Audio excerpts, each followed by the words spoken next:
Have you got any advice for 21-year-olds who, I guess, seem pretty lost and they don't really know which direction to go in? What would you offer to those guys in terms of advice? Oh, I've got loads of pieces of advice. Loads. If you don't know what to do, don't go to university. Yeah. That's the first thing. If you know what you want to do and you need a university degree to do it, then obviously pursue that. If you don't know what you want to do, going to university is going to burn 3 or 4 years of your time and likely get you into a bunch of debt and a bunch of trouble that you don't need. If you don't know what you're doing, avoid university. Step number 1. 2, don't waste time on frivolous pursuits. Stop trying to live like the man unless you've actually become the man first. Don't chase women too much. Don't chase having fun too much. Don't chase clout too much. Don't try to be seen in cool places that you can't actually afford to be in. You know, Dubai is actually a very interesting example of this. I'm going to go off on a bit of a tangent here, but that's all good advice. It's simple. Dubai is a very good example of this because Dubai is a place where people can look like they're doing something big when they're doing absolutely nothing at all. Mm-hmm. There are hotels in Dubai, like the hotels I stay at, that are 1, 2, 3 grand a day, 10 grand a day. They do exist. And there are also hotels in Dubai up near the old town where, you know, the laborers and the workers stay that cost $35, $40, $50 a day. That does happen. You could fly to Dubai, and people do this. Men do this with no money because men don't have the ability to just, you know, hit dating apps in Dubai and live the good life. They come to Dubai with their friends. They have no money in their pockets. They have a nice shirt that they'll wear, fine. And they'll take a taxi from their really cheap hotel down to downtown, picture in front of the Burj Khalifa, click, picture in front of a Lamborghini, click. Now they're a guy with a picture in front of a Lamborghini in Dubai. They're a guy who hangs out in Dubai now. He's at the Burj Khalifa. He makes less than $1,000 a month, probably. You know, people do this. They literally clout chase based on location. And that is the biggest waste of time that I've ever heard of. You know, go on a vacation within your budget and have fun with your friends, by all means, and take your mind off trying to be somebody. But yeah, people pretend too hard today. And the effort it takes to pretend short term will make you look richer or cooler or more successful than you are. But if you take all the time that you spend pretending and actually invest it into trying to become what you're pretending to be, you'll get there. A lot of people, including my brother, who say that reading books is largely a waste of time. I used to have time to waste.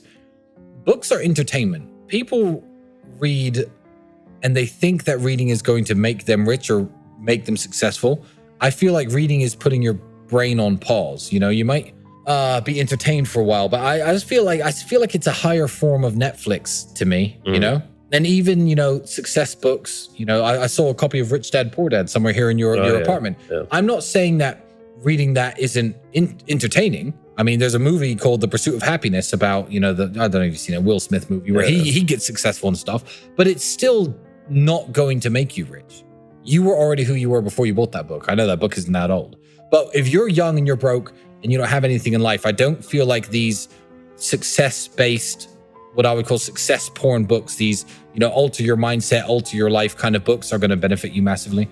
I've read loads of books, but I read for entertainment. And then again, people think reading makes you smarter. I agree. And then they think smarter makes you richer. And I disagree. Mm-hmm. So again, some of the smartest people in the world are flat broke, working in some university somewhere, explaining, you know, physics theories to a bunch of kids who've paid their tuition fees. Some of and they're broke. So no, smart doesn't necessarily equal rich. So don't think reading equals smart, smart equals rich. I would avoid books, actually, if I was trying to make something of myself and trying to make money. I would avoid books besides maybe half an hour before going to sleep. So I ran a business with my brother that failed before I was 21 years old.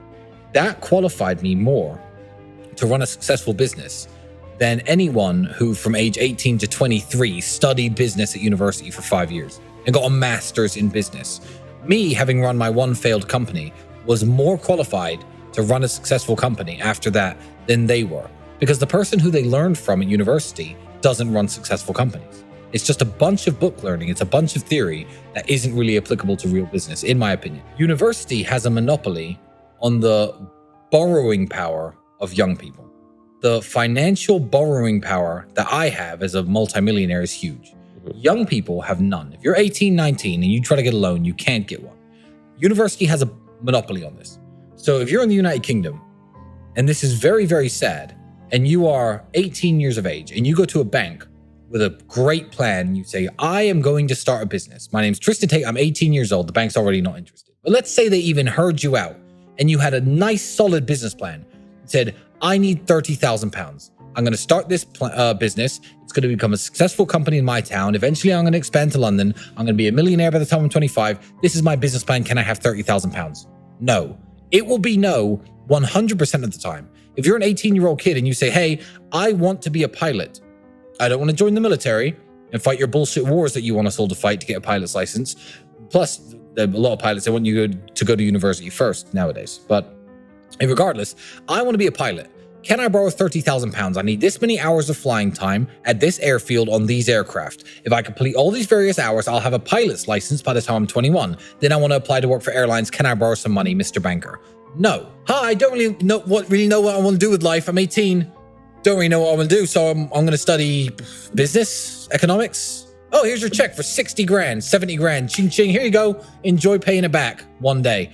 They have a monopoly on the borrowing power of young people. And I don't believe that if the battlefield was fair and amounts of money were offered for things like pilots licenses, for things like business ideas, startups, I feel like if the borrowing power of young people was not concentrated and monopolized by university, young people could flourish so much better and so much more. Mm-hmm. But it is, which is why I'm going to plug very quickly the Real World, the educational platform myself and my brother have. We have 18 millionaires teaching 18 different modern ways of wealth creation. And the subscribe, it's $149 a month to join, but $49 a month after that to stay inside. $49. Everyone makes $49. And now you have 18 actual millionaires giving you lessons and telling you how to make money. Before you want to go to university, if you don't know what you're doing, go to the faculty car park. Go to the parking lot of your university where the teachers park and look what they're driving. You won't see one car that you'll ever want. Ever. So these are the people who are teaching you. These are the people who you're listening to.